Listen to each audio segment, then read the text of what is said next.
지난번 트럼프 2.0 시대 전기차 산업을 잠깐 짚어봤고요. 오늘은 이 미국의 자율주행 산업에 대해서 약간 설명을 드려보겠습니다. 기본적으로 저는 이 자율주행을 구분할 때 레벨 5를 제외하고 이야기를 해야 된다고 말씀을 여러 번 드렸습니다. 완전 자율주행 차는 인공지능 기술 발달로 가속화되고 있다고 말하고 있지만 정작 인공지능 관련 학자들, 인공지능 관련 엔지니어들은 레벨 5는 어렵다라는 말을 더 많이 하고 있습니다. 그래서 여기서는 이 자율주행이라고 하면 로봇 택시를 중심으로 설명하는 것이 더 합리적이라고 생각을 합니다. 그래서 테슬라가 그 사이버 캡을 발표하면서 이게 좀 더 그 시장 활성화를 예고를 했었는데 트럼프가 당선되면서 그 속도가 더 빨라질 것이다 라는 얘기가 지금 등장하고 있습니다. 그리고 여기서 풀어야 될 문제가 많죠. 가장 중요한 게 안전 문제인데 그래서 토요타의 사토 코지 사장은 자율주행은 교통사고 제로 목적을 위한 수단이다 라고 하는 말을 가장 최근에 했습니다. 자율주행 차에 대한 접근 방식이 이렇게 다르다는 것입니다.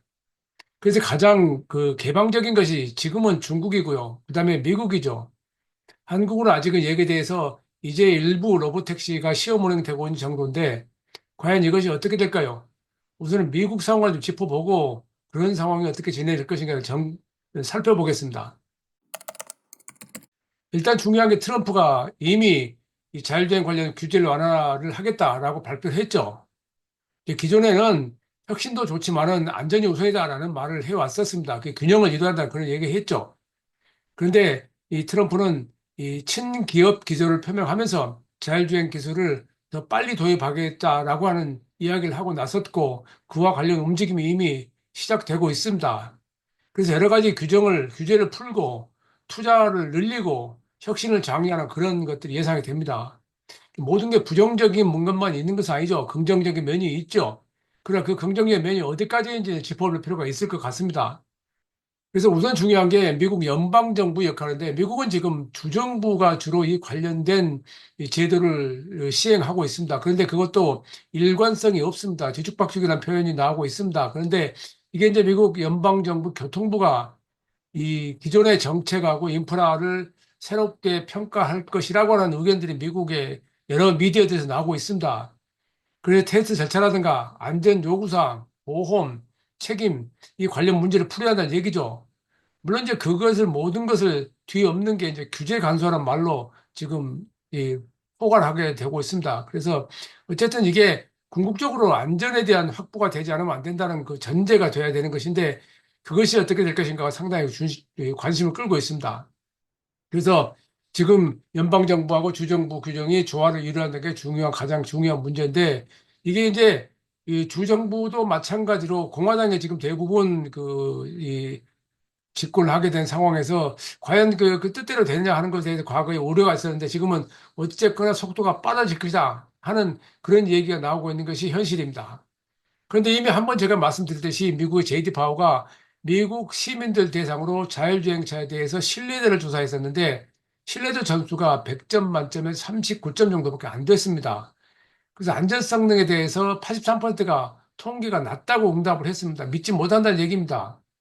그리고 제어기능, 그러니까 86% 응답자가 무인 자율주행차에도 탑승자가 가속 페달과 스티어링 휠을 조절할 수 있는 기능이 있어야 된다라는 응답을 했습니다. 생각이 그 실제 우리가 기술을 이야기하는 사람들하고 그 유튜브에 떠돌아다니는 이야기하고 많이 다른 그 실소비자들의 이야기를 느낄 수 있죠. 그래서 그런 의견을 느낄 수가 있죠. 그래서 우선 필요한 것은 그 신뢰성을 향상해야 됩니다. 안전성이 가장 우선이죠. 투명성도 우선이죠. 데이터 관련 문제가 여러 가지 나라별로 지금 문제가 이슈가 되고 있는데 투명한 정책이 필요하고요. 또 기술에 대한 그 이해를 높이는 프로그램도 필요하고요. 또 한꺼번에 그냥 등장할 수 없는 건 마찬가지인데 단계적인 기술 도입이 중요하다는 이야기를 제가 지난번에 JD 파워 이야기할 때 한번 이걸 들은 적이 있었습니다. 그래서 그걸 하기 위해서 공공기관과 민간이 서로 프레임워크를 짜서 새로운 형태를 만들어야 되고 협력을 해야 된다. 그래서 궁극적으로는 언제나 그랬듯이 혁신을 가속하는 쪽으로 가게 될 것으로 지금은 예상이 됩니다. 그 속도가 트럼프 정권이 되면서 더 빨라질 것이 아닌가라는 생각을 하는 것이죠. 근데 일단 항상 말씀드렸지만 이혼 과제가 분명히 있습니다. 가장 중요한 게 세이프티, 안전이죠. 충돌사고 같은, 그러니까 직접 물리적인 사고를 말하는 겁니다. 그 안전 문제는 아무리 강조해도 지나치가 않습니다. 그리고 두 번째 개인정보보호입니다. 시큐리티라고 하죠. 그래서 데이터 수집이라든가 개인정보 문제가 해결돼야 되는데 언제나 그렇듯이 해킹을 당한다고 했을 경우에 엄청난 불안전 문제가 생길 수가 있고, 그로 인해서 우리가 상상할 수 없는 사고가 발생할 수도 있죠. 그리고 윤리적 고려사항도 지금 오래된 얘기입니다.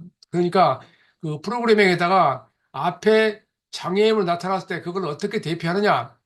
그러니까 사람이 앞에 나타났을 때 그 사람을 피할 것인가, 한 사람을 피할 것인가, 아니면 피해서 오른쪽에 더 많은 사람을 치일 것인가, 뭐 이런 복잡한 얘기가 있죠. 그 문제에 대해서 해결돼야 됩니다. 근데 항상 이런 이야기 할 때 저는, 무서웠던 게, 경우든지 우리가 코로나 이야기를 제가 자주 합니다만은 하루에 30명이 죽었다, 100명이 죽었다, 1000명이 죽었다는 그냥 통계로 넘어가는 그런 시대가 자율주행 시대에도 오지 않을까 하는 우려를 말씀드린 적이 있었습니다. 그게 완전히 철저하게 준비되면은 그게 줄어들겠지만 줄어든다 하더라도 있는 건 마찬가지고요.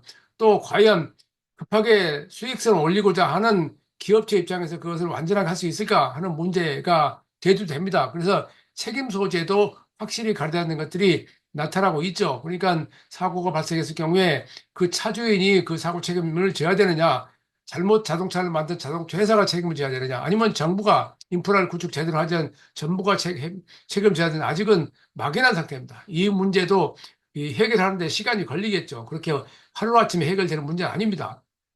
어쨌든 그런 상황에서 지금은 테슬라가 이 트럼프하고 손을 잡으면서 엄청난 이득을 볼 것이라는 얘기가 나오고 있고, 그래서 일단은 규제 완화 때문에 자율주행 기술이 좀 더 가속화됐는데, 테슬라는 지금 자율주행 기술을 그 사이버 캡이라고 로봇 택시하고 연동해서 하고 있죠. 그래서 거기에 오토파일럿과 FSD를 추진하고 있는데, 저는 저 테슬라 일론 머스크가 2016년부터 그 1년 내로 완전 자율주행을 출시하겠다라는 말을 8년 동안 해왔는데 아직도 실행하지 못했고 구현되지 못했고, 미국 내에서는 적어도 고속도로 교통안전국에서는 테슬라의 안전 관련 그 기술이 웨이모에 많이 뒤졌다는 그런 평가를 하고 있는 상황입니다. 어쨌든 그럼에도 불구하고 테슬라는 트럼프의 힘을 믿고 좀 더 그의 정책을 빠른 속도로 펼쳐 나간다는 나갈 것이라는 의견들이 나오고 있는 상황입니다. 어쨌든 이제 로봇 택시로서는 웨이모가 앞서 있지만은 자율주행만 보자면은 테슬라가 앞서 있다는 주장을 스스로 하고 있습니다. 그 주장은 본인의 주장이긴 하지만요. 그래서 그 과정에서 일단 만약에 트럼프 정권에서 좀 더 이 자율주행에 대한 규제가 완화된다면은 역으로 그만큼 감시가 더 강해진다는 얘기가 되죠. 그럴 경우에 테슬라가 어떻게 대응할 것인가도 상당히 문제가 되죠. 그래서 그 근본적으로 그럼에도 불구하고 지금 상황에서는 언제나 그랬듯이 경쟁이 심화되면서 혁신이 필요하다라는 쪽으로 합니다. 이게 경쟁이 혁신을 만드느냐, 혁신이 경쟁을 만드느냐 이런 얘기가 있는데 어쨌든 그런 상황에서 앞으로 자율주행이 기존보다는 조금 더 빠른 속도로 진행이 되지 않을까라는 의견들이 많이 나오고 있습니다. 그 이야기는 그만큼 안전이 더 확보돼야 되는 얘기도 됩니다. 또 더불어서 이제 그동안 그 나름대로의 로드맵을 통해서 드라이버레스 카, 운전자가 없는 자동차에 대한 생각을 더 강하게 가졌던 웨이모.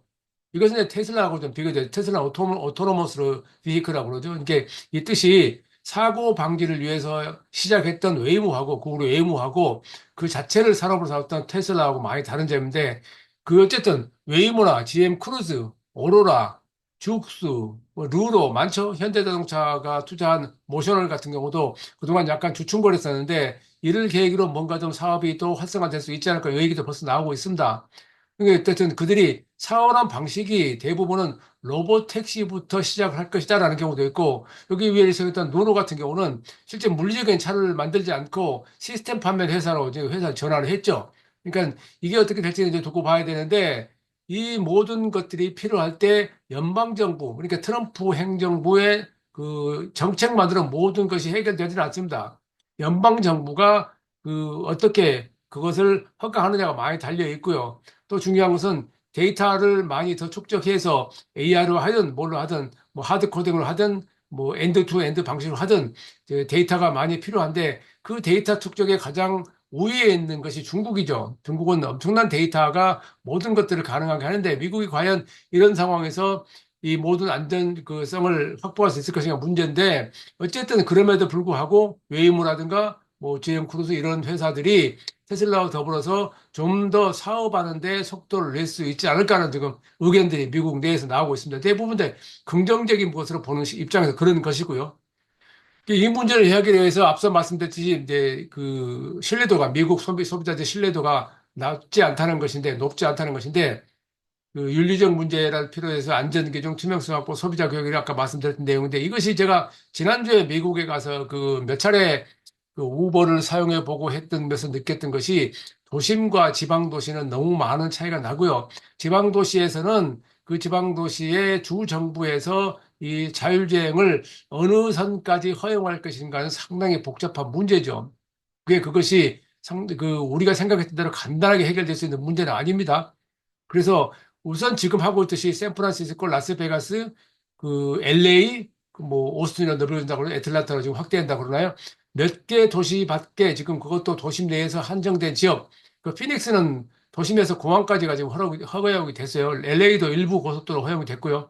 그런데 이런 것들이 그렇게 우리가 생각했던 만큼 그렇게 쉽게 가지는 않습니다. 그리고 이 테슬라 자체의 로보택시가 아닌 일반 사용자들이 지금 FS를 가지고 여러 가지 유튜브를 올리는데 많은 전문가들은 그것은 분명히 불법이고 그로 인해 사고 났을 경우 책임은 다 운전자에게 있습니다. 그러니까 말씀드렸듯이 지금 미국 내에서 테슬라 관련 법정 소송이 많이 일어나는데 모두가 다 테슬라가 이깁니다.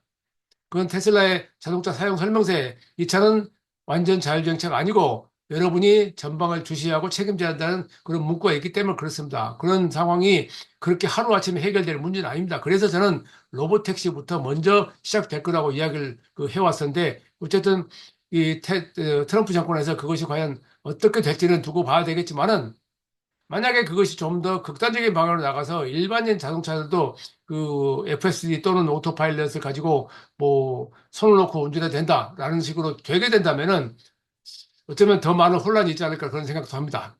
근데 저는 그것보다는 과거에 처음에 이야기했듯이 구글이 처음에 그 2009년에 자율주행 사업을 시작했을 때 이야기했던 게 교통사고 제로라는 것을 먼저 내걸었었고 교통약자에 대한 생각을 했었습니다. 그래서 우리가 흔히 알 수 있는 노인 및 장애인 지원이 상당히 중요한 역할을 할 것이라 저는 그 여러 차례 이야기해 왔었고 또 도농간 문제도 상당히 지금 사회적 이슈로 되고 있는데 전 세계적으로 그 문제를 해결하고 또 이 일반적으로 우리가 사용할 수 없는 경제적인 약자들도 포함이 되게 되겠죠. 그러니까 그 우버를 사용해 보면 여러분 느끼셨겠지만은 비싸죠. 우버가 가져가는 그 자체가 분명히 필요한 사람들 좋은 교통수단이 하고 우리가 말할 때 이 시대 그 마스라고 생각하는 모빌리티 에서 서비스라고 하는 그런 정도에서 좋은 하지만은 그 우버가 25% 27% 수수료 따라 나가는 것은 미국의 많은 학자들이 이 혁신이 아니라 착취라고 그렇게 비판을 하고 있거든요. 이런 문제가 그렇게 간단하게 해결될 수 있는 문제는 아닙니다. 다만 테슬라라고 하는 조금은 그 변덕이 심한 그리고 독단적인 고집이 심한 사람하고 또 거의 비슷한 성격의 일론 머스크가 만났을 때 무슨 일이 벌어질 때는 지금 당장에 긍정적인 면도 물론 있겠지만 부정적인 면도 무시할 수는 없습니다. 그것을 어떻게 해소하느냐는 그 미국의 문제뿐만 아니고 그것을 지켜보고 있는 많은 나라들이 또 다른 그 표본으로 삼겠죠. 어쩌면 그럼에도 불구하고 지금 이제 이 상황에서 자동차 회사들의 입장에서는 하나의 도전이고 기회다라고 생각하고 있는 것 같습니다. 그래서 그 문제는 그 상황에서 그들이 어떤 의견을 통합해 내느냐, 정부 기관은 물론이고 일반 시민들에게 좋은 영향을 줄 수 있는 방향으로 어떤 로드맵을 만들어낼 수 있느냐 이런 문제인데 여기에 대해서 이제 그 제가 항상 하는 얘기가 결국 자본가들하고 투자자들에게 이익이 될 수 있을지 몰라도 그것이 결국은 그것을 이용하면서 입게 될 피해는 오로지 다 일반인들이거든요. 이게 이 문제를 해결하지 못하면 아무리 좋은 의견도 답이 나올 수가 없고 그것이 또 다른 벽에 부딪힐 수 있다는 생각입니다. 그럼에도 불구하고 로보택시는 앞으로 좀 더 빠른 속도로 활성화될 것으로 적어도 미국에서는 그렇게 될 것으로 저는 예상을 합니다. 이것이 미국의 교통을 이용해 보신 분들은 느끼겠지만은 우리하고 전혀 다른 환경이기 때문에 우리 식으로 모든 걸 해석할 수는 없습니다. 그리고 우리가 세계의 표준은 아닙니다. 그렇다면 미국의 세계의 표준도 아닙니다. 나라마다 체원 환경이 다르기 때문에 같은 기술도 쳐다보는 시각이 다르죠. 어쨌든 오늘은 트럼프 2.0 시대에 자율주행차 그리고 로보택시에 관해서 좀 전반적으로 좀 짚어봤습니다. 최영석의 글로벌 인사이트. 다음 시간에 뵙겠습니다. 감사합니다. 구독과 좋아요 클릭 부탁드립니다.